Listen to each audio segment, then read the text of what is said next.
Bonjour, bonjour et bienvenue sur ma chaîne Fosnati. J'espère que vous allez bien. Alors aujourd'hui, cette vidéo-là, elle est vraiment spéciale.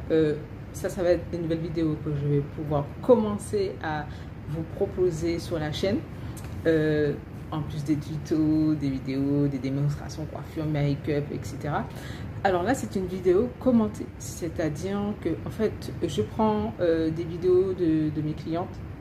Voilà, pour que vous puissiez voir avec moi, voir les progressions de l'ox, les évolutions de l'ox, micro-lox, cheveux naturels, etc. Et cette fois-ci, dans cette vidéo-là est un complément d'une première vidéo que je vous avais déjà postée. C'est la vidéo sur la phase de maturation de la lox. Donc en fait, la première vidéo que je vous ai postée sur ma chaîne Fosnati, sur ma chaîne YouTube, en fait, vous pouviez voir mes cheveux et voir les différentes phases de maturation. Et là, dans cette vidéo, j'ai décidé de vous proposer et de vous permettre de voir sur les différents types de cheveux les phases de maturation des locks. Alors, la phase de maturation, je vous fais un petit rappel, la phase de maturation, c'est la période lorsque vous débutez les locks, c'est-à-dire que lorsque vous faites le départ de l'ox, peu importe le départ, peu importe la technique. En fait, c'est la phase où le cheveu va commencer à s'entremêler pour devenir une lox. Généralement, cette période-là varie entre 6 à 1 an et demi, voire 2 ans pour certains types de cheveux. Voilà. Dans cette vidéo, cette fois-ci, ça sera une cliente. Alors, c'est une cliente qui a fait son départ de l'ox sur des cheveux wavés, cheveux type afro-indien, voilà. Et si je me rappelle bien, elle m'avait dit que ça faisait déjà 5 ou 6 mois qu'elle n'avait pas fait de wave, donc elle avait déjà une bonne partie de cheveux de repousse naturelle, voilà. Et le bout était wavé, mais le cheveu, il est typé afro-indien. Donc, en fait, le cheveu n'a pas une boucle très resserrée comme moi-même, par exemple, ou d'autres personnes. Voilà. Et en fait, je veux commenter avec vous au fur et à mesure que vous puissiez voir l'évolution. Et en même temps, ça me permettra de vous répondre à certaines questions, dont la question qui est la phase de maturation avec les petits boudins. Qu'est-ce que les boudins?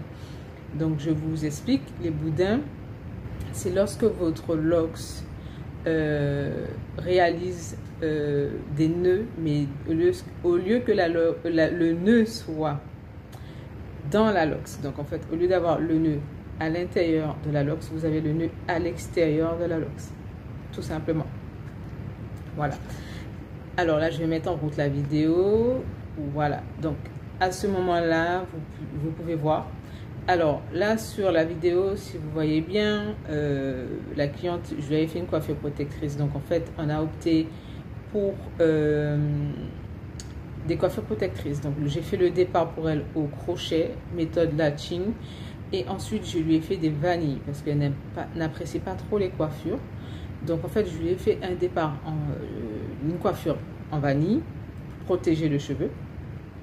Et également, une petite coiffure. Voilà.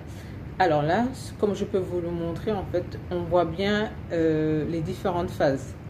La phase où le cheveu est en train de prendre, la phase où il y a la repousse et la phase où le cheveu est en train de faire les petits boudins. Donc, je ne sais pas si vous voyez bien sur la vidéo. À un moment, je vous le montre bien. De toute façon, vous allez voir au fur et à mesure.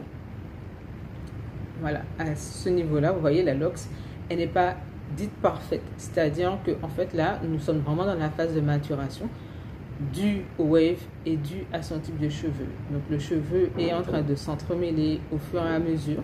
Il est en train de créer les boudins. Les boudins, pourquoi il y a les boudins? Les boudins, en fait, ce type de cheveux-là, comme il a à la base une boucle très peu resserrée, c'est-à-dire qu'en fait, la boucle va être bien définie et beaucoup plus grande que par exemple un cheveu type 4B, 4C. Voilà, là on est plutôt dans des cheveux type 4A, voire 3C, si je me rappelle bien des différents types de cheveux. Oui, j'ai un peu du mal. Voilà, mais là vous voyez bien en fait que le cheveu va faire des boucles, mais vraiment à l'extérieur même de la lox. Donc en fait pour son départ on a opté pour, enfin elle a opté pour du crochet car est-ce que je me rappelle bien? Oui, alors elle souffrait un petit peu de démangeaison de plaques, voilà, et en même temps il fallait que la coiffure puisse tenir un peu plus longtemps pour que elle puisse être tranquille pendant cette phase-là par rapport à son travail, tout simplement. Voilà. Donc en fait, c'est vraiment une vidéo simple que je voulais vous poster, que vous puissiez voir vraiment cette phase-là, parce qu'il y a très peu de vidéos où on vous explique cette phase-là, la phase vraiment de maturation.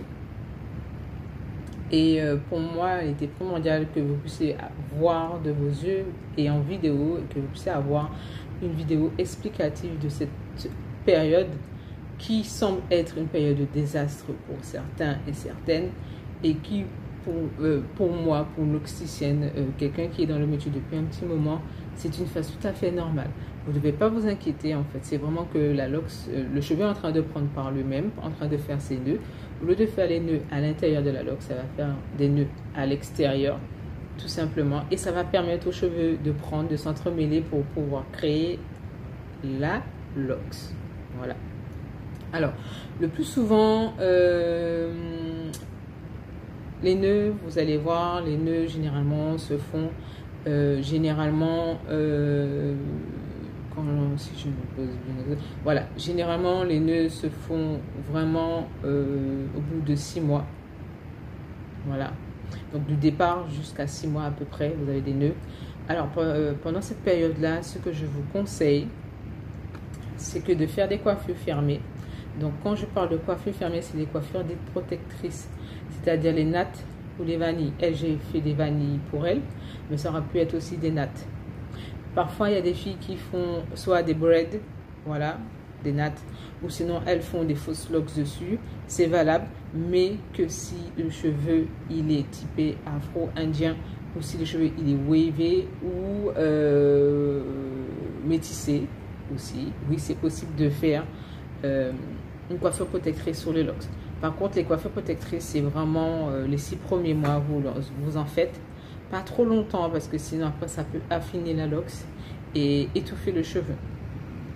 Bien sûr, si vous optez pour des coiffures avec des faux cheveux, c'est-à-dire des braids ou des fausses locks, voilà, il faut défaire les braids ou les fausses locks, il faut les défaire, laisser le cheveu reposer et respirer pendant 2 semaines, voire 1 mois, et après reprendre la coiffure protectrice. Voilà, ça ce sont mes conseils, hein.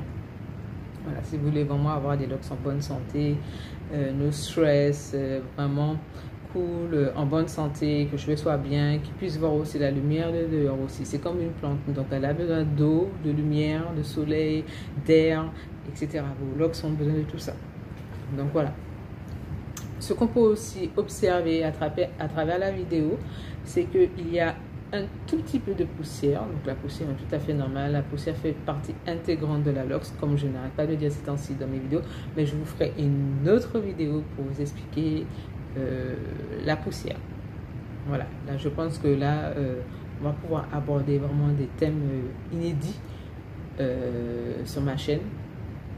Mais enfin, j'ai trouvé le logiciel pour pouvoir vous montrer des vidéos explicatives, que vous puissiez avoir les deux, voilà, au niveau du visuel. Donc voilà. Pour elle, alors pour le moment, je lui ai refait son entretien, les vanilles aussi.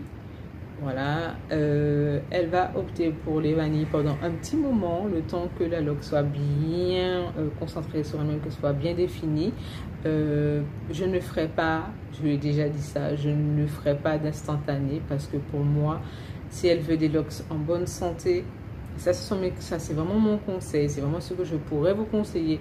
C'est que si vraiment vous voulez des locks en bonne santé, veuillez ne pas faire d'instantané au début de la phase de maturation de vos locks. Parce que si vous allez faire du petit crochet de l'instantané, vous pouvez déjà casser le cheveu et après, quand vous ne soyez pas étonné de voir vos locks s'arracher au bout de 2 ans, 3 ans, 4 ans, alors que normalement c'est un phénomène qui intervient généralement au bout de 5, 6, 7 ans de locks.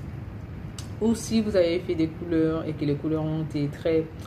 vous avez utilisé des produits qui soient un peu... comment dire ça, un peu fort, et si par exemple vous avez déjà une nature de cheveux qui soit un peu fragile, etc. Il y a bien sûr, il y a toujours des exceptions, mais les instantanés dès le départ de comme ça, je vous assure que ça fait des dégâts au bout de 2-3 ans, voire 4 ans. Donc veuillez ne pas faire d'instantanés pendant toute cette période de maturation. Voilà. Et je pense que je vous aurais tout dit pour cette vidéo. Donc je vais vous laisser regarder son évolution tranquillement. Voilà. En vidéo. Voilà. Je ne ferai pas de commentaires. Je vais vous laisser regarder, observer. Et par contre, n'hésitez pas à me laisser vos commentaires, vos impressions, vos questions. Aussi en bas de la vidéo, n'hésitez pas à vous abonner. N'hésitez pas à vous abonner. Et je reviendrai pour une nouvelle vidéo sur ma chaîne Fosnati. Je vous fais tout plein de bisous et je vous dis à très bientôt.